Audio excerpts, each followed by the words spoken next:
Good morning all students.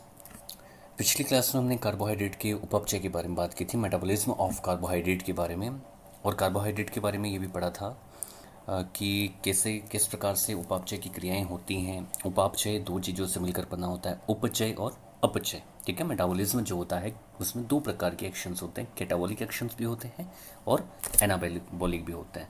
तो आज हम जो आगे पढ़ेंगे उसमें कार्बोहाइड्रेट के उपापचय के बारे में पढ़ेंगे कि कार्बोहाइड्रेट उपापचय के प्रमुख पथ कौन कौन से होते हैं। तो पहला जो पथ होता है वो होता है ग्लाइकोलाइसिस, जो आपके सिलेबस में दिया हुआ है।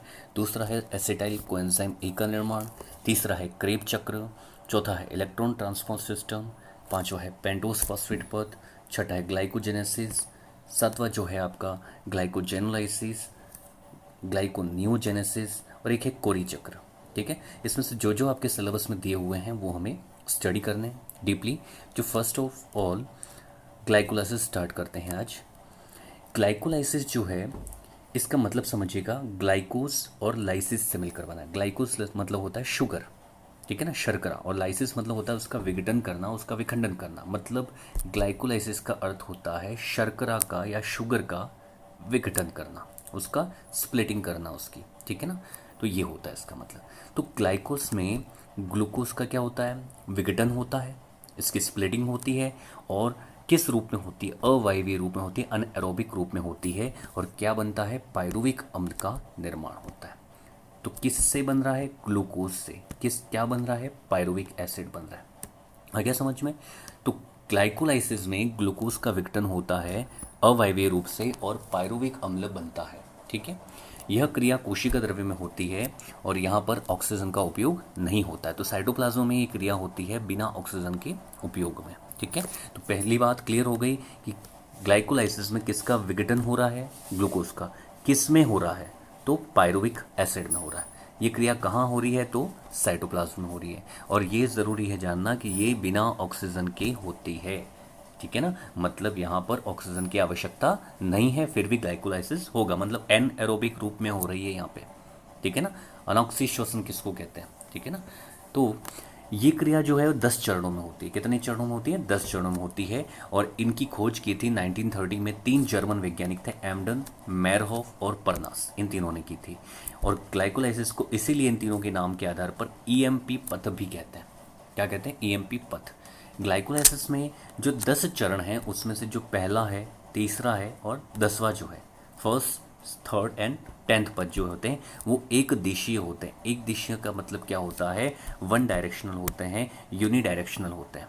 ठीक है ना, मतलब क्या है कि ये इरिवर्सिबल होते हैं, मतलब एक ही दिशा में जाते हैं, इनको वापस पहले जैसा बनाया नहीं जा सकता। यानी फर्स्ट पद जो है अगर उससे दूसरा पद बन गया तो दूसरे से वापस पहला पद प्राप्त नहीं कर सकते। ठीक है ना, तो वो कहलाता है एक दिशा, मतलब एक ही दिशा में चलते हैं।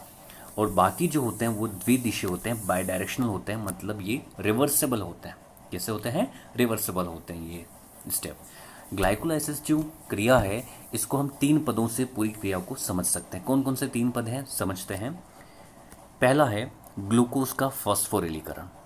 पहला जो है वो है ग्लूकोज का फॉस्फोरिलीकरण। इसको समझिएगा कि ग्लूकोज का क्या होता है, फॉस्फोरिलीकरण होता है। तो इसमें क्या होता है, ग्लूकोज के साथ में फॉस्फेट समूह जुड़ता है। दूसरा, अब ग्लूकोज के साथ फॉस्फेट समूह जुड़ गया तो इसको कहते हैं फॉस्फोरिलीकृत ग्लूकोज। ठीक है, इस अणु का फॉस्फोग्लिसरैल्डिहाइड के 2 अणुओं में क्या हो जाता है, स्प्लिटिंग हो जाती है, विघटन हो जाता है। तो ये क्या होगा, splitting of phosphorylated glucose molecule in 2 molecules of phosphoglyceraldehyde. ठीक है, तीसरी जो स्टेप है उसमें होता है पायरुविक अम्ल जो होता है उसके 2 अणुओं का निर्माण होता है। कितने अणु बनते हैं, पायरुविक एसिड के 2 अणु बनते हैं। तो सबसे पहली बात हमने यही देखी थी, ग्लूकोज के एक अणु से पायरुविक अम्ल के कितने अणु बनते हैं, 2 अणु बनते हैं। ग्लूकोज जो होता है उसमें 6 कार्बन होते हैं। कितने कार्बन होते हैं, 6 कार्बन। और पायरुविक अम्ल के अंदर कितने कार्बन होते हैं, 3 कार्बन होते हैं। ठीक है, तो formation of 2 molecules of pyruvic acid. तो ये हो गया, आपकी 3 प्रोसेस होती हैं। पहला प्रोसेस होती है ग्लूकोज का फॉस्फोरिलीकरण होता है। सेकेंड में फॉस्फोरिलीकृत जो ग्लूकोज है उसका फॉस्फोग्लिसरैल्डिहाइड के 2 अणुओं में क्या हो जाता है, स्प्लिटिंग हो जाती है। और थर्ड, पायरुविक अम्ल के 2 जो मॉलिक्यूल्स होते हैं वो बनते हैं। और ग्लाइकोलाइसिस की जो पूरी जो रिएक्शन है उसको एक इक्वेशन के द्वारा यहाँ पर लिखी हुई है कि क्या क्या इसमें रिएक्शन होती है। तो C6H12O6 ये आपका जो सूत्र है ये ग्लूकोज का सूत्र है। 2 एटीपी काम में लिए जाते हैं। आपको ध्यान रखना ग्लाइकोलाइसिस में कितने एटीपी खर्च होती है, तो 2 एटीपी खर्च होती है। ये 2 एटीपी जब हम उसके अंदर जो प्रॉफिट गिनेंगे तो 2 एटीपी माइनस कर देंगे तब, ठीक है। 4 एडीपी यूज में आती है, फॉस्फोरस, ठीक है ना, ये फॉस्फेट समूह है। NAD प्लस भी यहाँ पे काम में लिया जाता है। और क्या बनता है, पायरुविक एसिड बनता है C3H4O3। साथ में 2 ADP, 4 ATP और 2 NADPH2 मुक्त होते हैं, ठीक है। अब ये पूरी क्या हो गई इसकी प्रोसेस। ग्लाइकोलाइसिस में जो 6 कार्बन वाला ग्लूकोज है उसके एक अणु का जब स्प्लिटिंग होती है, विखंडन होता है, ठीक है, तो उससे 3 कार्बन वाला पायरुविक एसिड बनता है। कितने अणु बनते हैं इसके, 2 अणु बनते हैं। यही पायरुविक एसिड जो है आगे जाएगा आपका, ठीक है, और एसिटाइल कोएंजाइम जिसको डिकार्बोक्सिलेशन की क्रिया होती है तो एसिटाइल कोएंजाइम ए बनता है। और ये एसिटाइल कोएंजाइम ए जो होता है उसके द्वारा पायरुविक एसिड है वो क्रेब चक्र के अंदर जाता है, ठीक है। वो क्रेब चक्र भी हमें आगे पढ़ना है। अब देखिए यहाँ पर ग्लाइकोलाइसिस जो हमें एनर्जी यील्डिंग करते हैं कितनी होती है, ग्लाइकोलाइसिस में कितनी ऊर्जा हमें प्राप्त होती है, तो 2 तो NADH बन रहे हैं, तो 2 NADH से ये ETS मतलब होता है इलेक्ट्रॉन ट्रांसफर सिस्टम जो होता है, इलेक्ट्रॉन परिवहन तंत्र, इसके द्वारा अब ये NADH होते हैं, ये माइटोकॉन्ड्रिया में नहीं जाते हैं सीधे, ग्लाइकोलाइसिस में माइटोकॉन्ड्रिया में नहीं जाते। तो इसको क्या होते हैं, 2 शटल होते हैं अलग अलग, क्या होते हैं अलग अलग 2 शटल होते हैं, उन शटल से होकर के, ठीक है ना, ये जाते हैं। अगर ये 2 शटल होते हैं, एक होता है मैलेट शटल, दूसरा होता है ग्लिसरॉल फॉस्फेट शटल, है ना। अगर मैलेट शटल से होके जाते हैं तो NADH के एक अणु से 3 ATP बनते हैं। कितने बनते हैं, 3 ATP। और अगर ये ग्लिसरॉल फॉस्फेट शटल से होके जाएंगे तो एक NADH से 2 ATP बनता है। लेकिन यहाँ पर किससे जा रहे हैं, ये मैलेट शटल से जा रहे हैं, तो 2 NADH से कितने बनेंगे, 6 ATP बनते हैं। और 4 ATP यहाँ पर बन रहे थे, तो 4 ATP हो गए, टोटल कितना प्रॉफिट हो गया 10 ATP का। लेकिन 2 ATP यहाँ पर क्या होते थे, यूज़ में आ गए थे, ठीक है ना। जब फॉस्फोरिलेशन हो रहा था, फॉस्फेट समूह जुड़ रहा था ग्लूकोज के साथ में, तो 2 ATP क्या हो गए वहाँ पे खर्च हो गए, ठीक है। तो उसको वेस्ट को क्या कर दिया, माइनस कर दिया। तो कितने ATP का शुद्ध लाभ हो रहा है, यहाँ पर प्रॉफिट हो रहा है 8 ATP का। और पायरुविक एसिड कितने बन रहे हैं आपके, 2 पायरुविक एसिड के मॉलिक्यूल्स बन रहे हैं। अब देखिए आगे बात करते हैं कि ये जो पायरुविक एसिड बन रहा है ग्लूकोज से, तो ये जो ग्लाइकोलाइसिस की प्रोसेस है उसमें टोटल 10 चरण होते हैं, 10 स्टेप्स होती हैं। कौन कौन सी 10 स्टेप्स होती हैं, तो वो ध्यान रखना आपको। सबसे पहले मैंने बताया था ग्लूकोज का क्या होगा, फॉस्फोरिलेशन होगा, ठीक है ना। तो फॉस्फोरिलेशन जो होता है इसका, इसमें फर्स्ट जो चरण होता है, ग्लूकोज कितने कार्बन वाला है, 6 कार्बन वाला है, ठीक है। ATP इसको दी जाती है, ऊर्जा दी जाती है, तब जाके इसमें क्या होता है, स्प्लिटिंग होती है, ये विखंडित होता है, टूटता है। तो कौन से एंजाइम की उपस्थिति में होता है ये भी ध्यान रखना आपको। तो सबसे पहले हेक्सोकाइनेज एंजाइम की उपस्थिति में ग्लूकोज का क्या होता है, विघटन होगा और क्या बनेगा, ग्लूकोज 6 फॉस्फेट। आपको मैंने पहले ही बता दिया है कि ये जो 10 स्टेप्स हैं उसमें से फर्स्ट, थर्ड और 10th ये 3 स्टेप्स ऐसी होती हैं जो इरिवर्सिबल होती हैं, ठीक है ना, यूनिडायरेक्शनल होती हैं। बाकी सब जो होती हैं वो बाई डायरेक्शनल होती हैं, रिवर्सिबल होती हैं, ठीक है। अब ग्लूकोज 6 फॉस्फेट बनता है, ये फर्स्ट चरण है। ग्लूकोज 6 फॉस्फेट से, ठीक है, फिर आइसोमरेज एंजाइम की उपस्थिति में फ्रक्टोज 6 फॉस्फेट बनता है। क्या बनता है, फ्रक्टोज 6 फॉस्फेट बनता है। उसके बाद में इस फ्रक्टोज 6 फॉस्फेट से, ठीक है ना, इसको ATP दी जाती है। और ATP और यहाँ पर जो मैग्नीशियम है ये कोफैक्टर है। क्या है, कोफैक्टर, जिसको सहकारक कहते हैं, ठीक है। ये फॉस्फोफ्रक्टोकाइनेज एंजाइम की उपस्थिति में ये फ्रक्टोज 6 फॉस्फेट किस में कन्वर्ट हो जाएगा, आपके फ्रक्टोज 1,6 डाइफॉस्फेट में कन्वर्ट हो जाता है, ठीक है। अब तक जो चल रहे हैं कार्बन कितने थे, ग्लूकोज में भी 6 थे और यहाँ पर भी कितने हैं, 6 ही है, ठीक है, ध्यान रखना है। अब तक कार्बन बटे नहीं है। अब देखिए आगे क्या होता है कि फ्रक्टोज 1,6 डाइफॉस्फेट जो होता है एल्डोलेज एंजाइम की उपस्थिति में, ठीक है ना, एल्डोलेज एंजाइम की उपस्थिति में, जिसको फॉस्फोफ्रक्टोकाइनेज भी कहते हैं, इस एल्डोलेज एंजाइम की उपस्थिति में क्या होता है, ये 2 भागों में बढ़ जाता है। 3 कार्बन वाले 3-फॉस्फोग्लिसरॉल्डिहाइड में और डाइहाइड्रोक्सी एसीटोन फॉस्फेट में ये क्या हो जाता है, कन्वर्ट हो जाता है। मतलब यहाँ से क्या हो गया, थर्ड चरण में ये 2 भागों में टूट जाते हैं, ठीक है। तो क्या क्या बना इससे, फॉस्फोग्लिसरॉल्डिहाइड और डाइहाइड्रोक्सी एसीटोन फॉस्फेट बनता है। अब देखिएगा इस फॉस्फोग्लिसरॉल्डिहाइड को क्या लिखा है शॉर्टकट में, PGAL, है ना, 3PGAL। कितने कार्बन वाला, ये 3 कार्बन वाला। और यहाँ पे डाईहाइड्रोक्सी एसीटोन फॉस्फेट, ये भी 3 कार्बन वाला है, इसको लिखा है DIHAP, डाईहाइड्रोक्सी एसीटोन फॉस्फेट।